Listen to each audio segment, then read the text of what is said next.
Cake তৈরি করার জন্য 2টা ডিম নিলাম। ডিম 2টা আমি ফ্রিজ থেকে 1 ঘন্টা আগে নামিয়ে নিলাম। নেওয়ার পরে এখন ডিম 2টাকে ভেঙে দেব একটা বাটির মাধ্যমে। সাথে দিয়ে দেব হাফ কাপ চিনি, রান্না করার রেগুলার তৈল 1 ফুট কাপ। এখন একটা গ্রেটের সাহায্যে এগুলো মিশিয়ে নেব। যখন কালার চেঞ্জ হয়ে যাবে তখন অন্য উপকরণ দিয়ে দেব। বেকিং সোডা হাফ চামচ,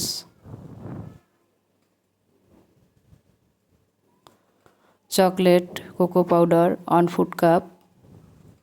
যেহেতু চকলেট কেক তাই পাউডারের পরিমাণটা একটু বেশি দিলে কেকটা খেতে ভালো লাগে।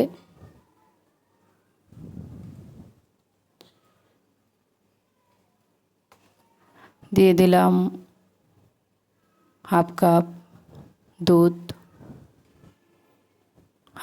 হাফ টেবিল চামচ ভ্যানিলা এসেন্স কেক তৈরি করার জন্য। আর ময়দা নিয়ে নিলাম 1 কাপ।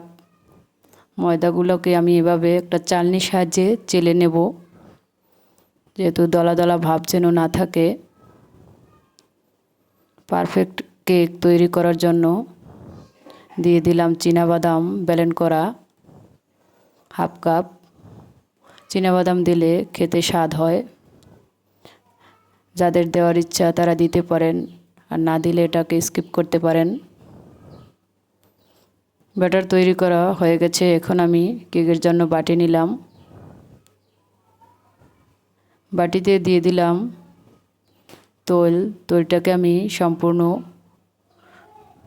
টিস্যু পেপারের সাথে মিশিয়ে নেব, যাতে কেকটা হওয়ার পরে কেকটা অতি সংক্ষেপে উঠানো যায়। এবং ব্যাটারগুলো আমি কেকের বাটির ভিতরে দিয়ে দিলাম। একটা টুথ কাঠি দিয়ে এটাকে ফাঁকা ফাঁকা দূর করে দিয়ে সাথে গ্যাসের চুলায় ফ্রাই কড়াই বসিয়ে এটার ভিতরে কেকের বাটি দিয়ে দেব। প্রথম হাই রেখে জাল গরম করে ঢাকনা দিয়ে ঢেকে রাখবো 30 মিনিট। মাঝখানে আমি বাদাম রেখেছি, চীনাবাদাম, ওগুলো দিয়ে দেব। দিয়ে আবার ঢাকনা দিয়ে ঢেকে দেব। 30 মিনিট পরে উঠিয়ে নেব।